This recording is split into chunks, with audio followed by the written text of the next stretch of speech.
This is Andy Wallace from zInspector, and today this is for all you productivity gurus out there who are looking to create properties in zInspector and have that process start in something else, whether that's Podio or some CRM software or QuickBooks or any other type of thing that we use called that's supported by Zapier. And so Zapier allows us to connect different apps, and zInspector does support Zapier. Now, all right, in the example that I'm going to show you here, all right, we've got a few kind of a single family home, we've got a multifamily unit building here set up here, and then I've already got a Google Sheet set up that's matched up with these kind of same units. And you could even do something like export your current zInspector data and then create that and import that sheet into Google Sheets, and then you could move the columns around. You could have something like this here. And now what I'm really going to show you here is what happens if we add in another row in this sheet. All right, so I'm going to just simply, I've got something already here on the clipboard, so I'm going to paste that in. Okay, and so that is, imagine we have a new workflow that just created this process. It may have been something, like I said, in Podio or some other thing that created that, added that row here. Now, Zapier is going to run kind of the lowest cost account is like every 15 minutes. I'm just going to go ahead and manually run it right now, but normally it's just going to automatically run just occasionally. And then here I can reload this, and sure enough, there it is, 234 Madison, that has popped up.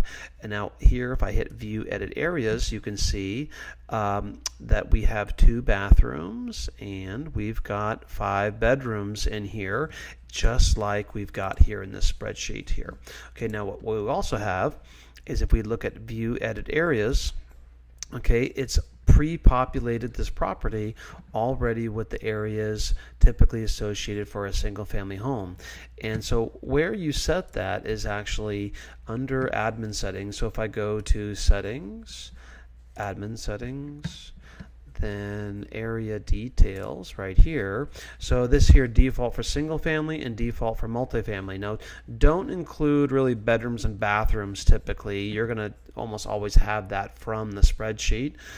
So anything else, like if you always have basements in your part of the country, then add basements here. But most people aren't, and so you just check the ones that you want, and then we're going to basically, like I said, grab the bedrooms and bathrooms from whatever process that's coming from, because you're typically going to need that for marketing or something else as well. And then we're going to use that to create your full area list here in the zInspector property days that you can use that for inspections. All right, now a few little subtleties on this. You notice here under this column right here, it's going to have to say either single, common, or multifamily unit. So this is where these are the 3 types that we support at this moment. So you basically have single family homes, it's a multifamily unit, or really it's a common area for a multifamily building, and that could be park apartments, pool, or anything else like that as well. Okay, so in this process here, we just basically showed that we just added a new row. It showed up in zInspector. All right, now let's look at how the actual Zap is set up. It's a very simple Zap. So here is that Zap. Here's the specific one I'm going to open up, and you can see here in the trigger that we used a new or updated spreadsheet row, and it's coming from Google Sheets. And so here it's going to be, you're going to pick your sheet, and it's going to go down here through the options. Okay, so you're going to have to connect this with your zInspector account, which we've already have other videos on that. You basically get that under settings, and then on the spreadsheet, you're going to have to pick the spreadsheet and the worksheet, and basically you can look at different columns to actually trigger that Zap. So if something is particularly changing, how you're going to trigger it.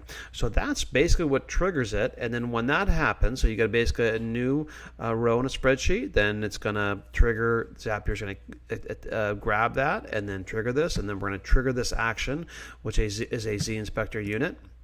Okay, and so we've got there, and that's picking up the count. I'm just going to go here into the edit the template, and these are all the different parameters. So basically what we're doing is we're pulling from the property name and the address and the city and state and kind of street address, the if you have a second line in that, and all that info, as well as you're going to have to set this up in here for the property type. Okay, so you're going to use that column here as well. Okay, and then you've got the bedrooms and bathrooms, and so basically that's all going to pull this from the sheet. And you can really now, what's powerful about this is you can create a property or a unit in zInspector and have that process start in basically anything. So even like an email, if an email came in, or something else, it's any type of standard format, and that's going to get created in zInspector.